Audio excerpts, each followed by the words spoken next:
we don't necessarily need to go in with all the trappings of the traditions of All Saints Day and All Souls Day and all the implications of that. But I don't think it would necessarily be a bad thing if more Christians had some day dedicated to remembering the departed saints. And I think the Eastern traditions actually have it placed better where it'd be closer to Easter or to Pentecost and, the obvious significances of those days and how they relate to, the unity of the church, even among the living and the dead.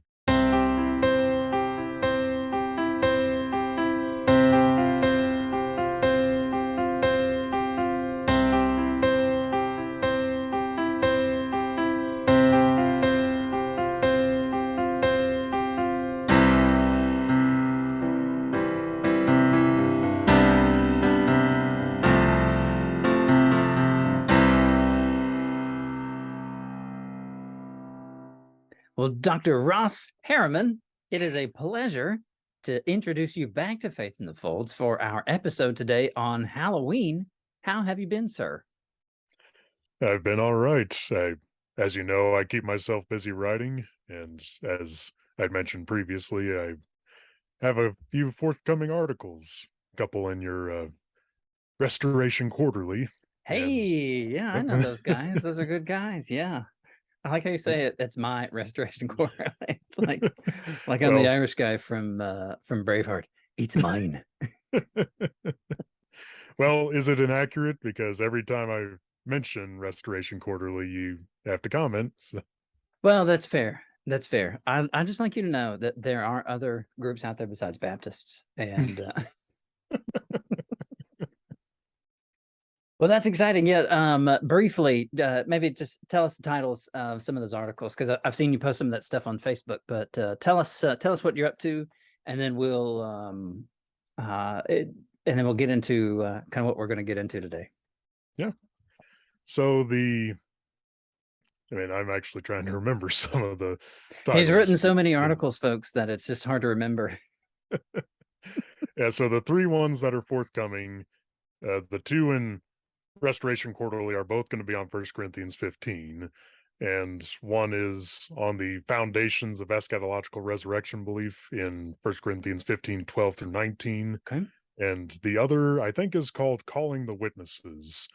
And it's about, Paul's list of witnesses at the start of 1 Corinthians 15. Oh, yeah. And uh, comparing that and, what the extent is of that witness list and, what exactly is it that goes back before Paul to the gospel proclamations that we see in Acts as a way of sort of illuminating that whole that's question, cool. because there is a lot of debate on how much of 1 Corinthians 15, 3 through 7 is pre-Pauline tradition and how much is later addition as, the proclamation would circulate.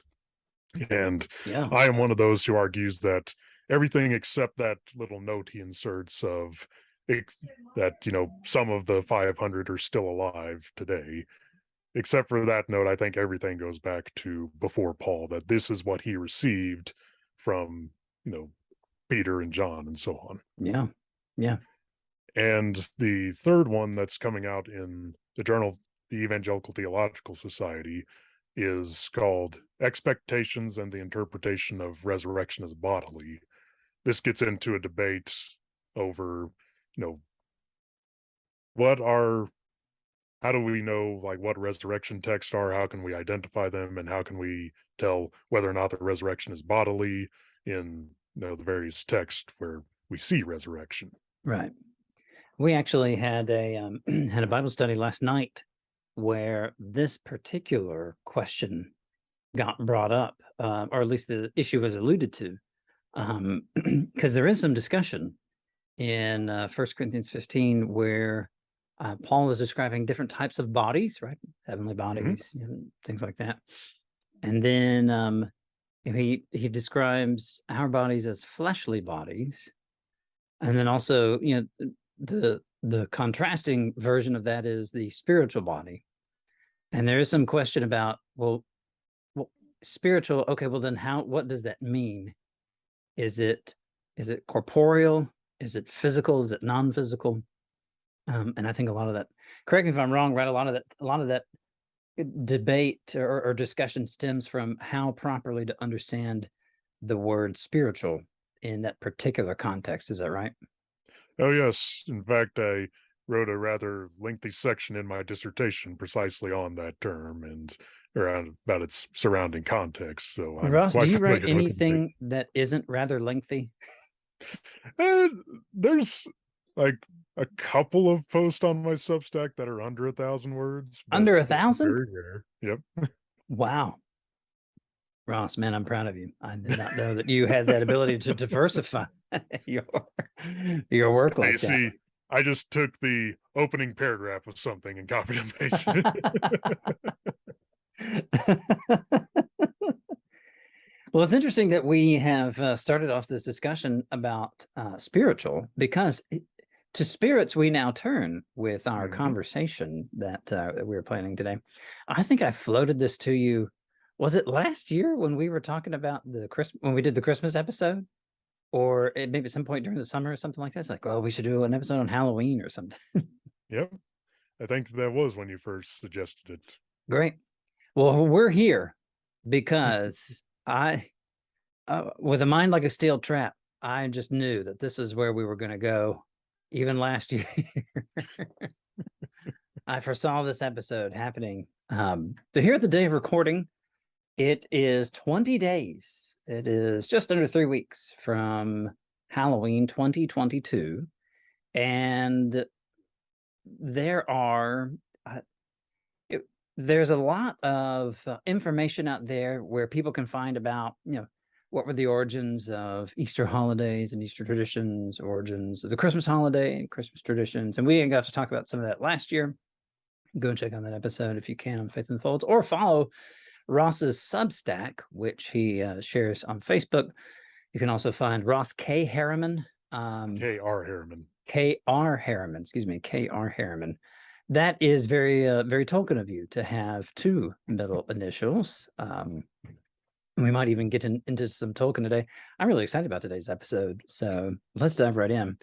Ross, Halloween, where did it come from? Tell us the origins of this mysterious and perennially debated holiday. And then we'll discuss kind of some of our own opinions about Christian participation in Halloween. And I'm hoping that we can each drop a few hot takes and really get a very controversial group of opinions out there and let everybody get mad at us for one thing or another. Oh, I'm sure we'll make someone upset. So, So yes. Halloween, Ross, how did we get here? Well, there is quite a lot of debate about it. The most common account that you'll see online says it's linked in some way with the Druids' Celtic holiday called Samhain. It's spelled Samhain, but it's pronounced Samhain, just because in that area of the world, spelling is just a complete Is that a mystery. silent N or something? Okay, well, all right. Yeah, so What that's was that holiday like? Or what were the Celts, who were thoroughly pagan, by the way? That should be just stated up front. What were they trying to do with that particular day of remembrance? well, once you get past the name, that's where a lot of misinformation comes in. Oh, 'Cause oh, good. Well, there's one thing we do not deal in here. It is misinformation. yeah, because you'll find these rather lengthy accounts in books like John Ankerberg, John Weldon, and I'm trying to remember Burroughs's first name, but they wrote this book called The Facts on Halloween, which should be retitled because there's not a lot of facts in it. But we also get Lisa Morton, who wrote a popular work called Trick or Treat, and there's various other sites that will tell you all these things that happen in Samhain. And the thing they all have in common is not a single primary source is ever cited. And Ooh. whether it's about Halloween, Christmas, or Easter, or really about any number of other things, my general advice to people is that if they can't cite any primary sources to back up their historical claims, you have no reason to believe them. Hmm. It's on them to provide you with their sources. And Yeah. if they don't do anything in that regard, they've not given you any reason to believe what they say. I remember that was a particular issue when we were asking about the supposed. And for those watching, I'll put supposed in air quotes. For those just listening, I will say air quotes around supposed Christmas roots and Saturnalia, which Hmm. you had indicated that there's no close evidence until like maybe the 5th century or so. I might be making that up, but it was quite a long time before we start getting references to Saturnalia and December 25th and things like that. Is that right? Yeah, it's not really until Macrobius, who I think it's late 4th century, maybe 5th century, he wrote a book on Saturnalia telling us all that we know about Saturnalia, Oh, okay. Yeah. because that's our major source. Yeah. Even though that comes well after, the first time we encounter the celebration of Christmas. Mhm. But as Kevin said, go watch that video for more details, or the posts I referenced there Mhm. about work I've done on December 25th. And as for Samhain, we don't really know a whole lot because our primary sources about Samhain are one, few and far between, and two, they don't tell us very much about what happened. We know that Samhain was celebrated, at least among the Irish Celts, among Celts who lived elsewhere, whether in Gaul/France or Scotland and so on. Mhm. We don't really know when they celebrated this particular day.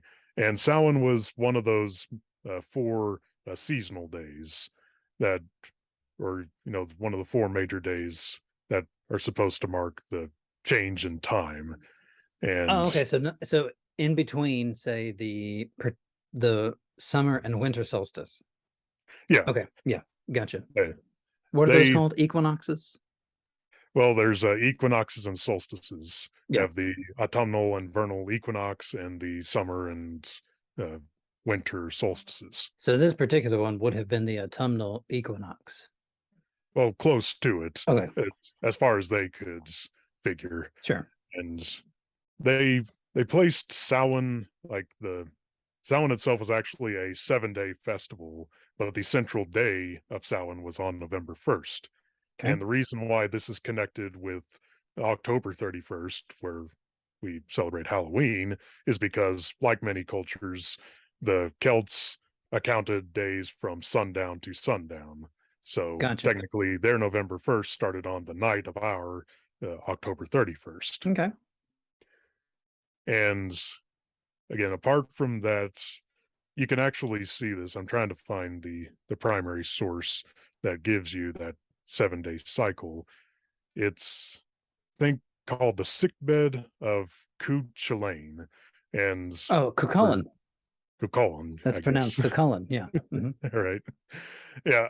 For any people who are more familiar with Irish pronunciation, I apologize ahead of time. I have no idea how to work with your language. I only know that because I had to look that up years ago.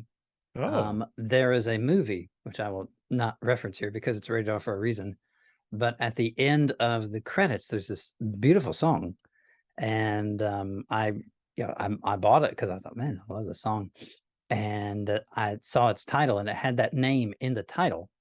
And I was like, hmm, "Do you say that Cuchulainn? That's how it looks." And then I was reading about it, and somebody gave a pronunciation for us. Yeah, it's Cuchulainn. all right. Well, there you go. But So, yeah, it's in the middle of a 7-day festival on either side, and it's in a lot of other accounts of Irish mythology, and this is something that Ronald Hutton brings up in his book, The Stations of the Sun, A History of the Ritual Year in Britain. And he also talks about it in the pagan religions of the ancient British Isles, where he really gives you a lot more information on Samhain mhm. that actually was the day of November 1st that had a lot of significant things happening in Irish mythology, not just the night that leads into it, which Okay. is what we associate with October 31st. But of course, beyond that, we don't really know much of anything. People try to say that there was that they had some precursor to jack-o'-lanterns. No primary sources on that.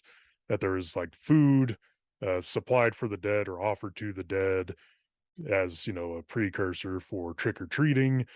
No primary sources on that. Yeah. That there was as communing with the dead or human sacrifices. Those are other sort of claims I've heard associated with it. No primary sources on that. Yeah. It's just a lot of this stuff will come from later scholars like James Fraser in his The Golden Bough, particularly volume 10, where he talks about Samhain.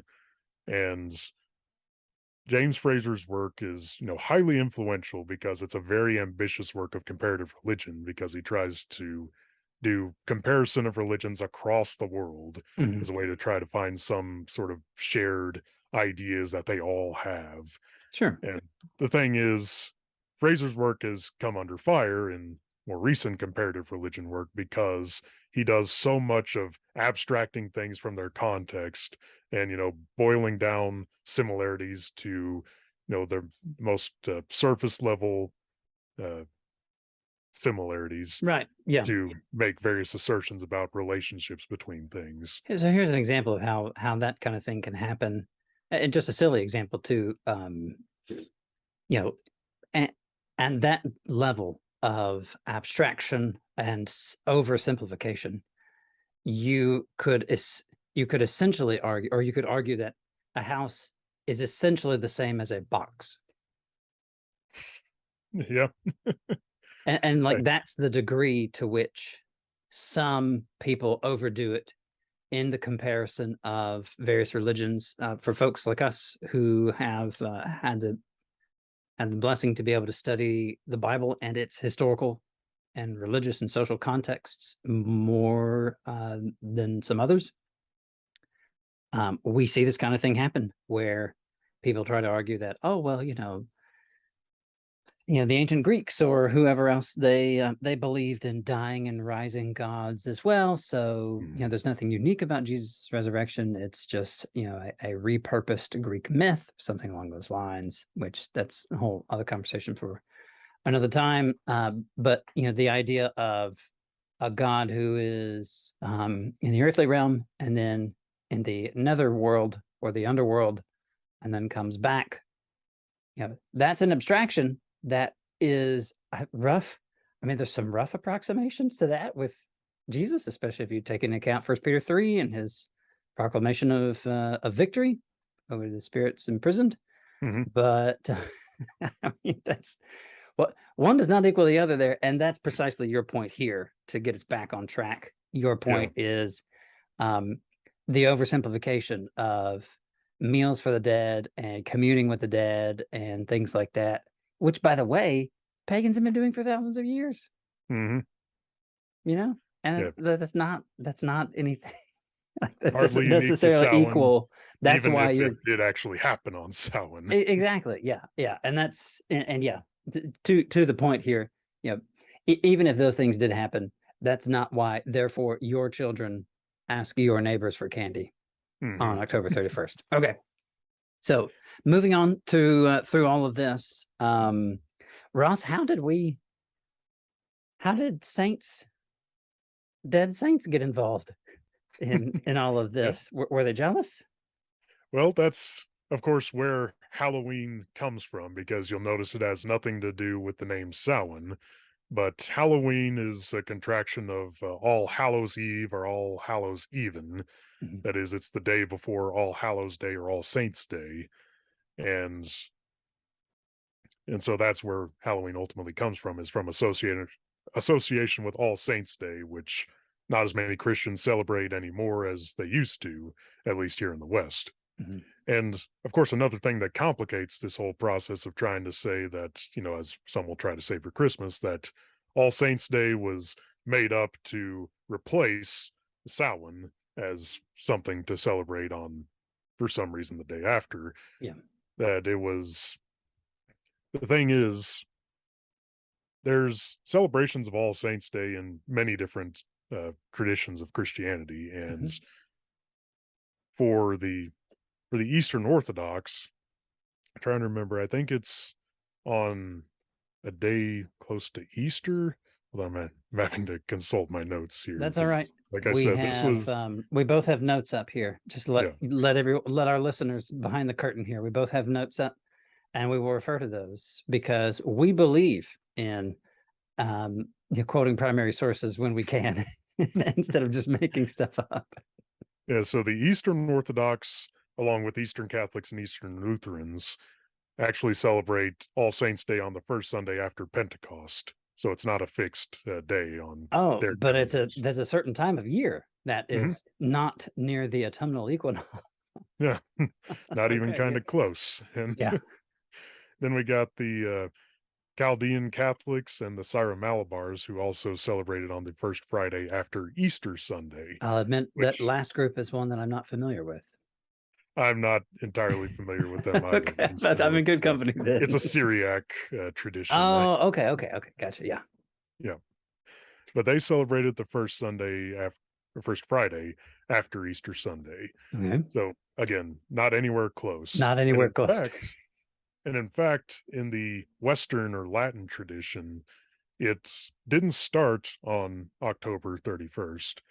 We actually have, a long tradition in Western Christianity, as well as the other branches, of commemorating martyrs on given days. Mhm. The earliest reference we have to that is from the second century text, the Martyrdom of Polycarp, and it's referenced in chapter 18 of there that uh, on the given day when Polycarp was martyred, thereafter the saints would celebrate on this day. Interesting.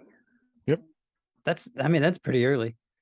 No, Polycarp's death took place during the second century. Is the work entitled "The Martyrdom of Polycarp"? Is that also dated to the second century? Yeah, so I think it's generally regarded as the last third of the second century, and Okay, Polycarp himself was martyred at around 155, I think is the year. so It's roughly in the the middle. 150s. Yeah. So we're looking at a couple of decades difference, Yeah. which is not too different from from the composition of the Gospels, post Sure. dating Jesus's life, and even in between that, you have Paul Hmm.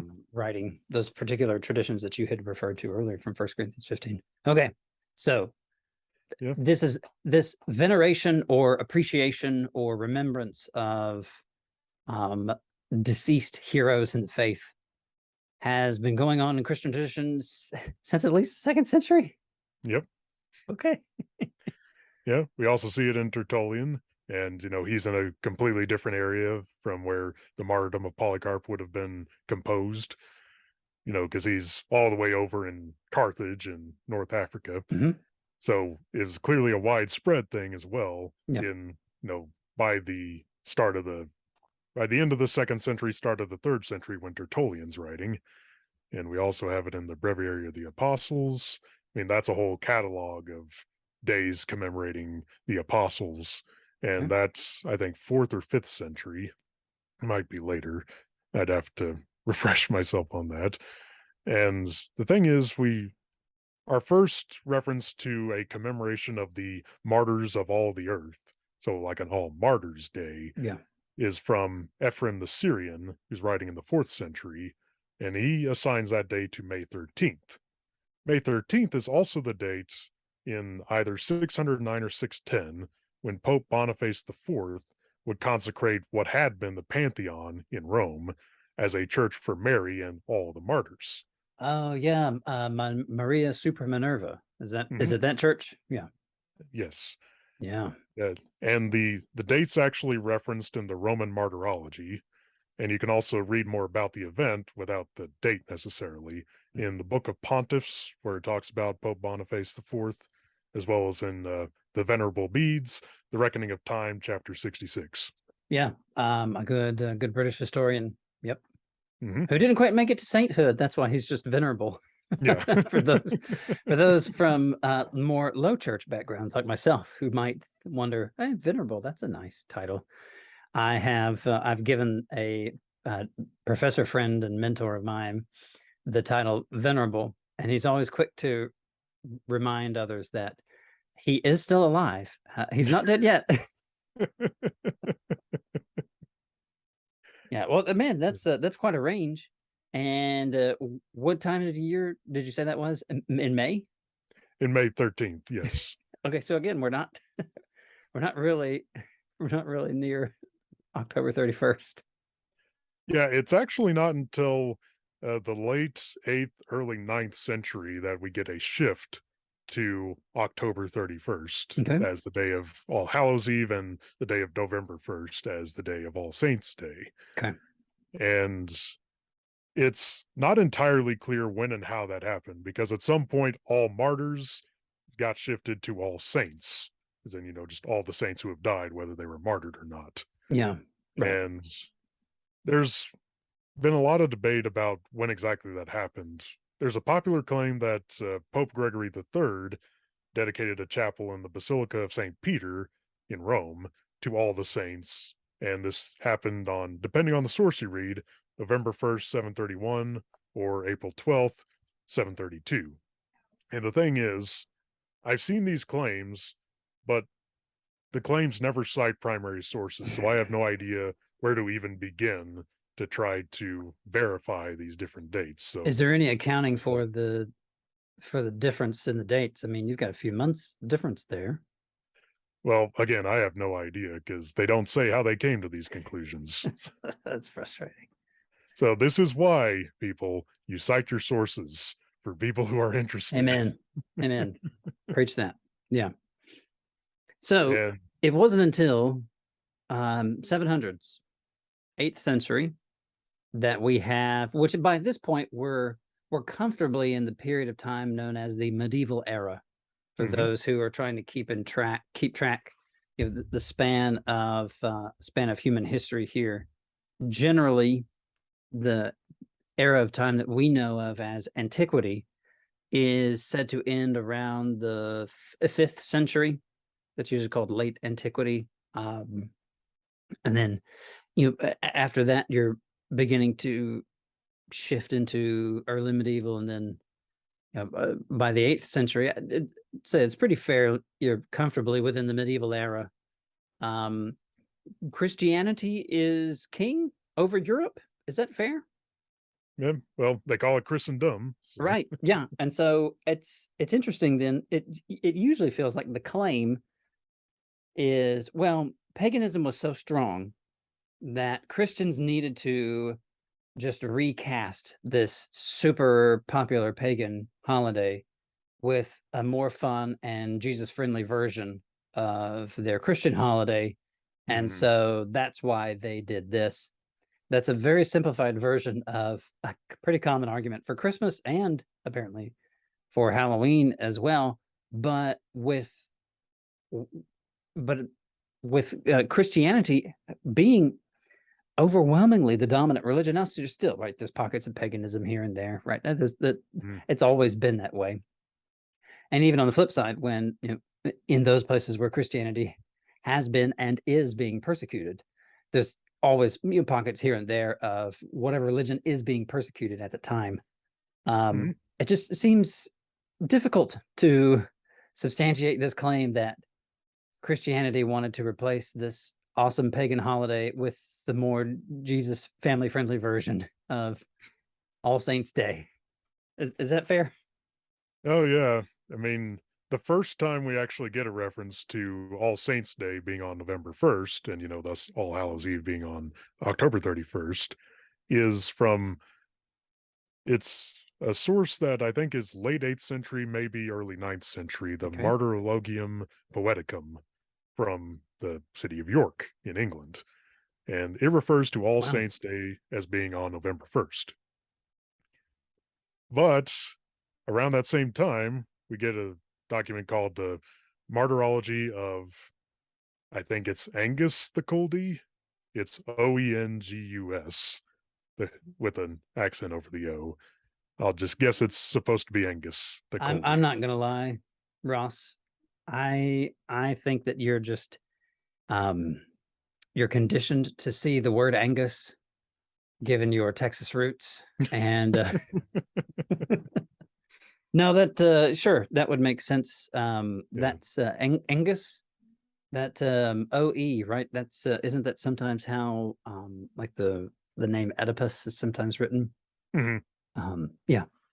Anyway, Yeah, so it refers to a feast in Rome of the saints of all Europe, but it places it on April 20th. So even here, it's not a smooth transition. yeah, And it refers in the original Irish to Samhain being on November 1st, but later translators would render it as All Saints' Day just because later translators associated that day with All Saints' Day right. Yeah. and just replaced it rather than translating it.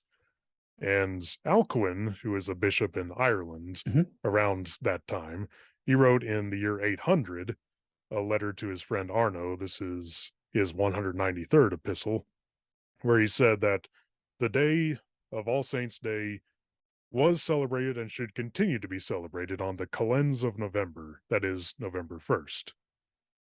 And all this happened prior to a decree that's often been pointed to of Louis the Pious, king of the Franks and emperor of the Carolingian Empire, in 835, where, at the urging of Pope Gregory IV, he designated November 1st as All Saints' Day in his kingdom, not in all of Europe, just in the Carolingian Empire.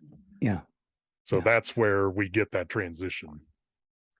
Yeah. All this time later. Right. Right. And again, for folks who are following us here, there is we alluded to an issue of I think related to this with Jesus's birth that Mhm. in I want to say it's maybe 7th century, mid 7th century, there was Celtic Christians were celebrating Easter at one time, and Roman Christians, the Roman calendar, was celebrating it at a different time, and there was some potential for awkwardness because while one was still celebrating the season known as Lent, or not celebrating but suffering through the season known as Lent, um, others were celebrating Easter and the joy and the beauty of the resurrection. Mhm. And so a common feature of trying to do historical work, especially on the dating of events and holidays and things like that, is you do have difficulties with calendars Mhm. and how to calculate days, and based on lunar and solar models and things like that. So that alone accounts for a lot of the difficulties that we're encountering here. So 835, All Saints Day in the Frankish Empire. Okay. And then from there, we started passing out candy to kids dressed up like Yoda and Darth Vader, naming my 2 kids from last year's Halloween. Now, how did we get to Ross? How do we go from there to where we are today? Right. So, uh, part of what I'll get to trick or treating here in a little bit, but one of the common associations of Halloween that we get is with things like witches and ghosts, other images of the dead. Those are, have been very popular costumes on Halloween for quite a while now. And that actually comes from one part of it is that for these Christendom celebrations of All Hallows Eve leading into All Saints Day, they like to sort of carnivalize the powers that they're overcoming. So people would dress up as these things as a way of sort of making fun of the powers of evil. Yeah. Whatever you think of that, that's the motivation For behind it. I'm reminded And of a line where the even Michael dared not bring a slanderous accusation. yeah. Yeah. And another part of it is eventually All Souls Day came to be associated with, the 3-day celebration, All Hallows Eve, All Hallows or All Saints Day, then All Souls Day. And that distinction comes with the doctrine of purgatory becoming more popular. Mm. And our first attestation of All Souls Day is around the turn of the millennium. And the idea there is okay, so we had a day celebrating all the saints, all the people who are supposed to be guaranteed, whose fate is supposed to be guaranteed. And now we need to remember the souls in purgatory, so we have another day set aside for that. And of course, I'm not one who adheres to the idea of purgatory, but that is sort of where we get this association of the dead Yeah. more generally, rather than just the martyrs or the saints, with Halloween, and it's sort of spread out from there, so to speak. Yeah. As for trick or treating, that also actually had to do with purgatory. Oh, Yes. I didn't know that. Well, it has to do with the fact that it wasn't initially children, although it would become children, but especially the poor would go around to the estates of the rich and ask for soul cakes that would be baked for being to hand out to the poor. Mhm. And by handing out soul cakes, by handling obligations of charity, the rich could reduce their time in purgatory. That Oh, was the idea behind it. And well, this that's is nice. actually covered in Robert Davis's article Escaping Through the Flames, where he gives more sources related to this. It's a chapter called Escaping Through the Flames by Robert Davis, and it's in the book Trick or Treat: Halloween in a Globalizing World. Hmm. So there definitely is some, I mean, there's clear Christian association Hmm. with these kinds of things. The notion of but doing some kind of act of charity for the less fortunate at this time. Oh, that's fascinating. I did not know that connection. I I'm surprised by that connection, but that's interesting. Yeah. So from there, we gradually get kind of this strange amalgamation, strange mixture of traditions. And I didn't ask you to prepare like a history of jack-o'-lanterns and things like that, but it is interesting. You mentioned, I like this word that you use, the carnivalization of the powers, meaning the evil powers over which Jesus has triumphed, Hmm. and how that lends itself to historical custom to dress up as these kinds of things, like you said, to mock them, essentially, to Hmm. to trivialize them, and to show how excuse me, to show how Christ is conquered over by means of his resurrection and his ascension. um Ross, should Christians celebrate Halloween today? I mentioned earlier before we even started recording that I don't know where you stand on this. So uh, this could turn out into to a big brawl right here. Yeah, so and I probably have a more qualified view of it than a lot of people I would otherwise agree with, because uh, my own conscience is clear as far as celebrating Halloween, because a lot of the claims that you'll see that Christians will make for not only why they don't celebrate Halloween, but why other Christians should not celebrate Halloween has to do with claims about its origins. Mm, And since I think those claims of origins are false, I don't see any inherent obstacle to celebrating Halloween. As far as I'm concerned, October 31st is a day that the Lord has made. We should rejoice and be glad in it like we should every other day. yeah, and if it happens to be a day filled with Reese's peanut butter cups, that's all right, man. Praise the Lord. Exactly. Share one with your neighbor because they shared one with your kids. Yeah. And I would say, we don't necessarily need to go in with all the trappings of the traditions of All Saints' Day and All Souls' Day and all the implications of that. But I don't think it would necessarily be a bad thing if more Christians had some day uh, dedicated to remembering the departed saints And I think the Eastern traditions actually have it placed better, where it'd be closer to Easter or to Pentecost, and the obvious significances of those days and how they relate to the unity of the church, even among the living and the dead. Yeah. And I think if we were to do that, we could free up October 31st to be Reformation Day. Hey, now Yep. we're talking. And Yeah. to remember that as a time when uh, Martin Luther actually challenged the church at the time for the indulgences that they had associated with, buying time out of purgatory. Yeah. So it is related on more than one level. Yeah, very much so.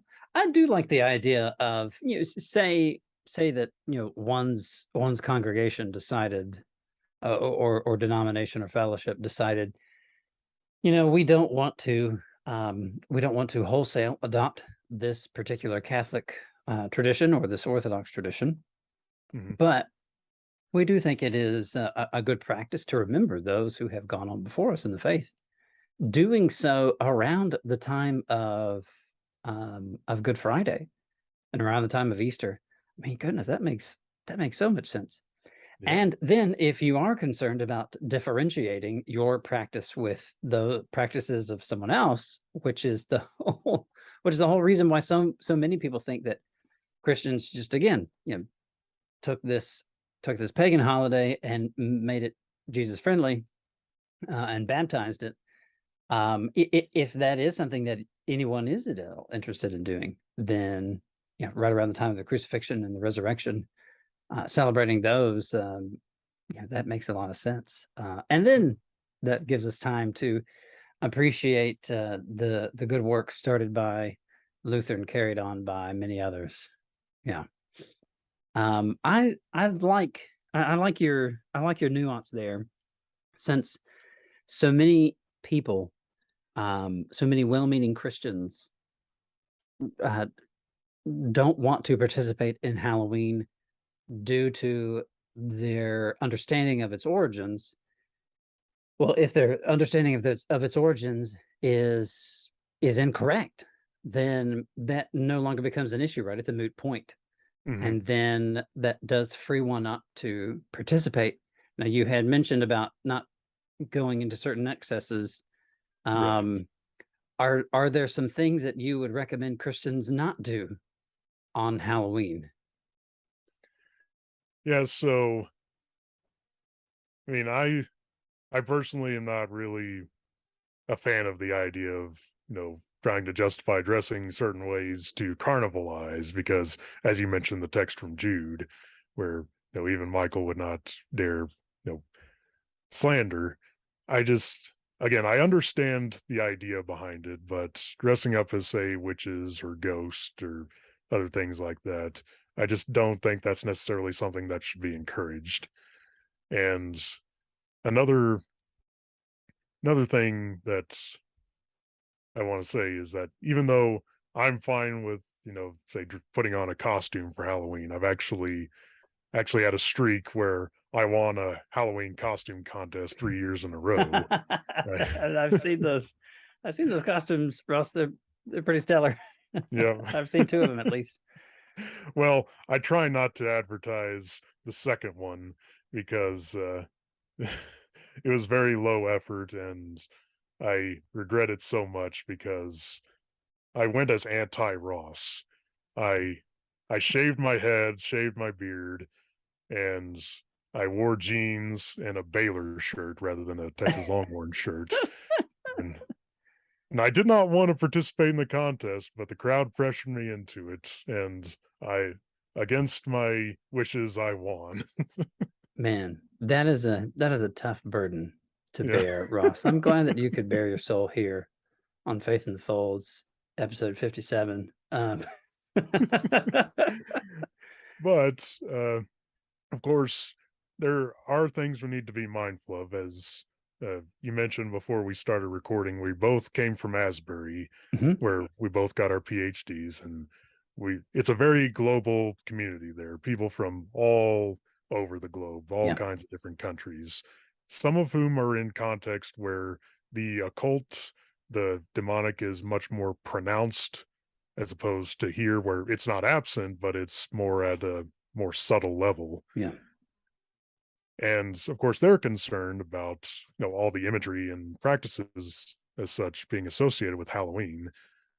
And it is good to remember texts like Romans 14 or 1 Corinthians 8 through 10, where Paul talks about, you know, even if you are, strong in your conscience and you're absolutely convinced that there's nothing wrong with participating in these matters of indifference, you do need to be mindful of your brother, your sister who's weaker in conscience. Now, that's different from people who say that they're absolutely convinced that, participating in Halloween is wrong and their minds cannot be changed, Sure. because those are people who are not weak in conscience. Right. But people who have doubts about it, people who would feel that they would be sinning if they did. It's important to be mindful of them, especially, if they're part of your local congregation, your local body of believers, to be aware of their concerns and to speak to those and to act appropriately in light of those, in light of Paul's counsel in those two texts. Yeah. That's something W- I would, that's a nuance I would add. And I think that's really appropriate, and I think we're on the same page. I was looking forward to some real controversy here, Ross. That's disappointing.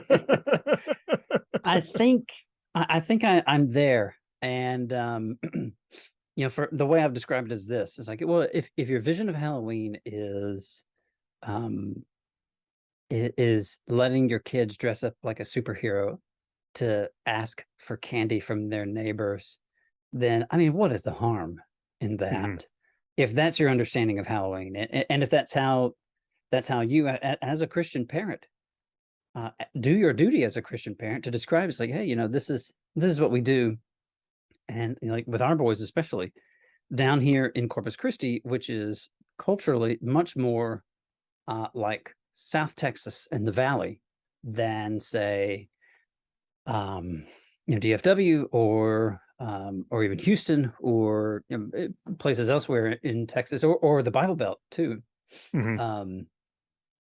Halloween is very different down here. And as we walk around the neighborhood, because finally in October it's starting to get cool enough to where we can walk around in the neighborhood in Corpus Christi. Although Yeah. I'll tell you right now, at the time of recording, it is sunny and 86 degrees. The high today was 88. So anyway, and it's October 11th, day of recording. Yeah. But as we walk around our neighborhood and we see the dark and the demonic and the ghoulish and the grotesque Mhm. Halloween decorations in the yards that are everywhere in our neighborhood, we will tell our boys, like, yeah, we don't celebrate that way because we don't celebrate evil. For us, Mhm. Halloween is, you get to dress up like Spider-Man or Hulk or Grogu or Darth Vader. So, I will say that Darth Vader is probably not the best choice, right? Genocidal child murderer. Um, it But is a there is a redemption story. redemption to his story. It is a redemption story. Okay, so we'll throw that little nugget in there. Yeah. For Um, those of spoilers for those of you who've somehow not seen the original trilogy. if you don't know, arguably the most famous character in all fiction, you don't know what happens to him. Yeah, that's I'll have to put spoiler warning in the YouTube description. But for us, that's what Halloween is. It's, we'll dress up in this fun costume and you probably sweat through it because it's going to be 80 degrees Mhm. when we're walking around. And we'll get fun candy and we'll see our friends and stuff like that. Um, Yeah, and I think that's definitely a good side of Halloween that Christians in general, provided that their conscience allows them to, should support, because it's showing love for neighbor. It's building community. And, especially by socializing your kids with your local neighborhood. yeah, yeah. It also allows us an opportunity to be able to talk with some of our neighbors who either have some church background or have no real church background. Mhm. I'm thinking of a couple of friends in particular. One of them, they came to our church's children's ministry. Our children's ministry is called King's Kids because our church is King's Crossing. So they came to our little King's Kids fall party, and it was intentionally not a Halloween party. Okay, Mhm. like the most Halloween thing they did was paint pumpkins. Right, we didn't Mhm. we didn't carve jack-o'-lanterns. We didn't set out food for the dead. We're not celebrating Dia de los Muertos or anything like that. Okay, Yeah. but um we had a friend come, and her daughter, who is our oldest son's age, her middle daughter, who's our oldest son's age, they're in first grade together.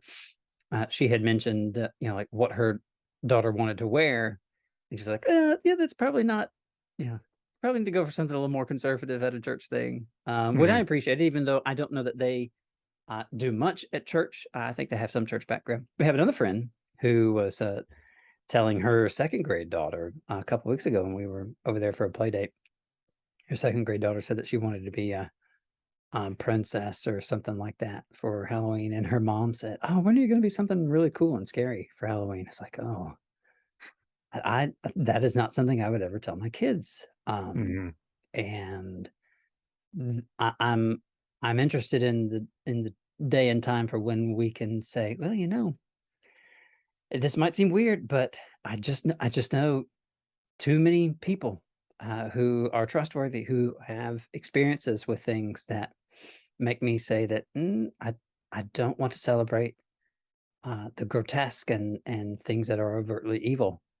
And that is where I think a lot of our friends, to bring it back to Asbury, I think that's where a lot of our friends from Asbury come at it from.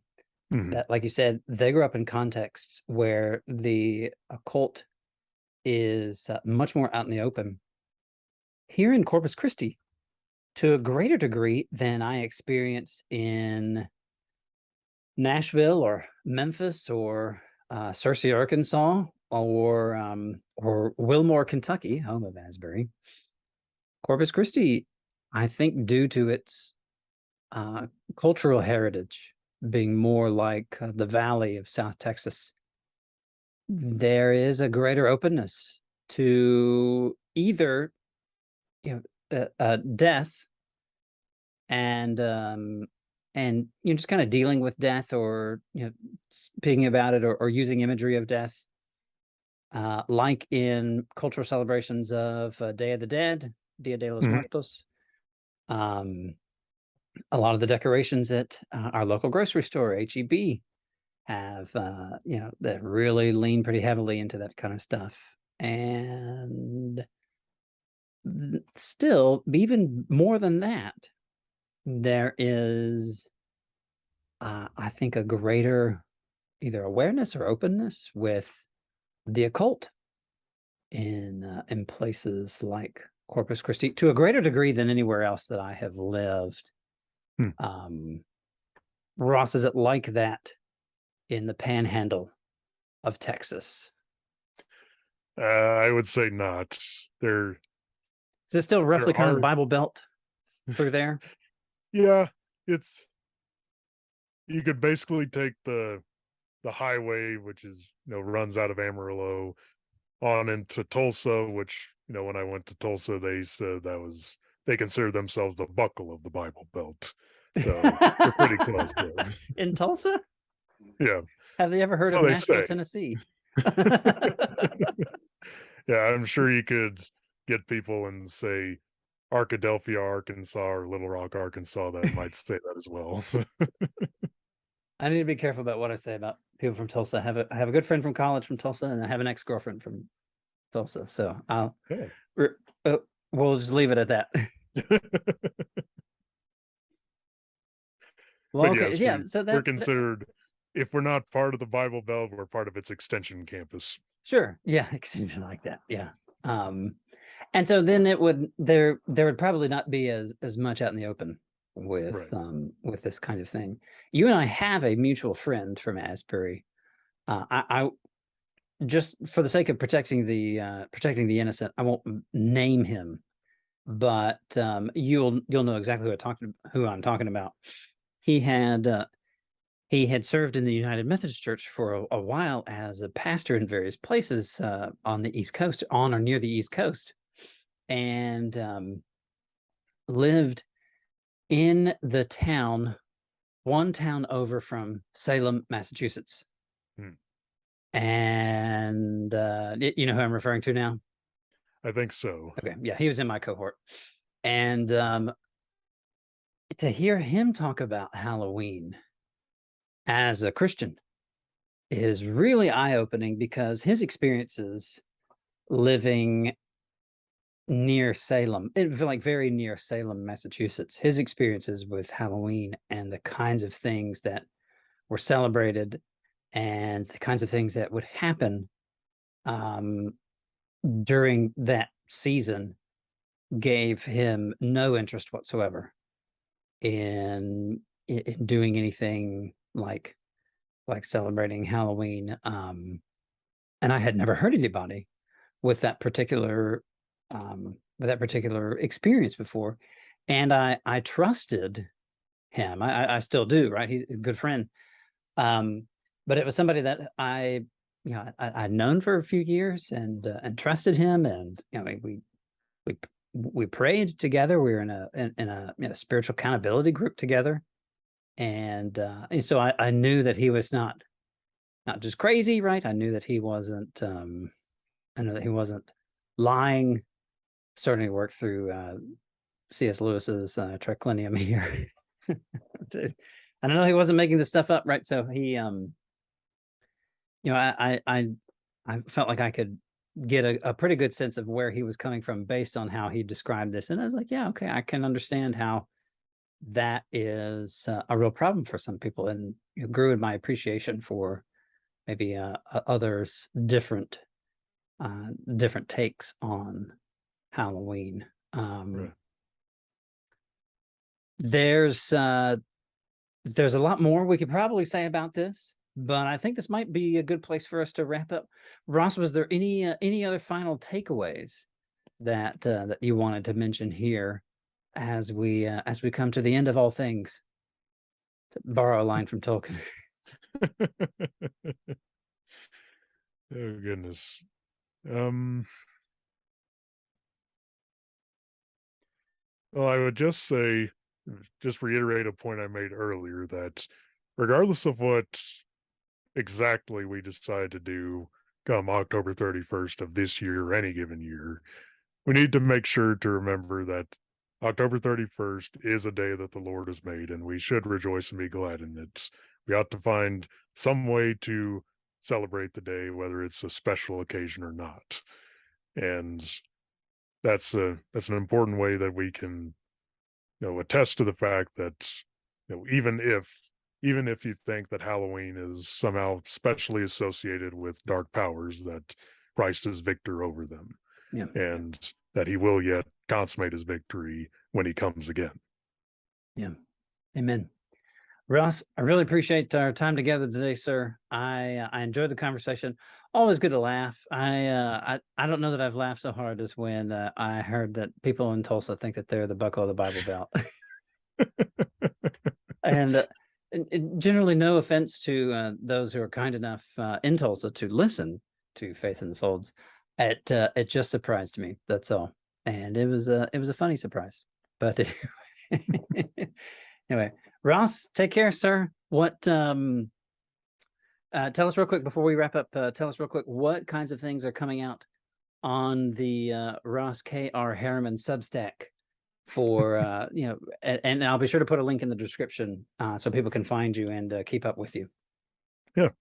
So actually, towards the end of this month, I will be putting out, in two parts, because I'll be addressing the questions separately about Halloween's origins on October 27th and October 31st, addressing the question of should Christians participate in Halloween. Yeah. And I'll be doing that with a lot more sources than I could provide here, a lot more information. And, I like to write long-windedly, so it'll be much more I didn't extensive know that. than what I could do here. Great. Well, Ross, I'll be sure to put a link in the description to your Substack for folks to be able to catch up with you. You do a lot of kinds of different things, a lot of different things with that particular venue.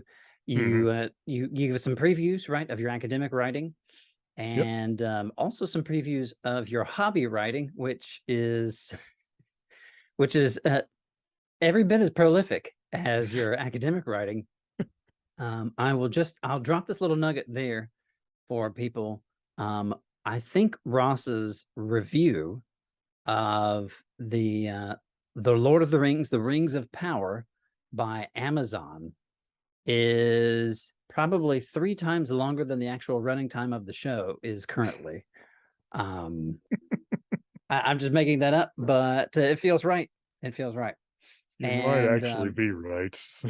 well, and given your love of all things Tolkien, for those who are Tolkien fans, Ross has got a lot of great in-depth information about comparing the books and the movies, and just the lore in general with various adaptations of Tolkien's world.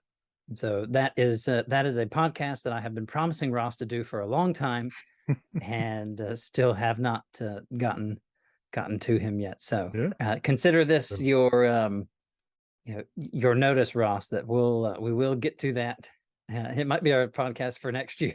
It's gonna be In the one. meantime, Yeah. I do have many things available that gives a sort of theological analysis of Tolkien's work and his life, starting with my review of the Tolkien biopic that came out a couple of years ago, where part 3 is all about Tolkien the Christian, and I have many other things on the Substack related to Tolkien and his Christian faith. Yep. Ross, appreciate it, sir. Hope you have a good rest of the day, okay? Absolutely. You have a good day too.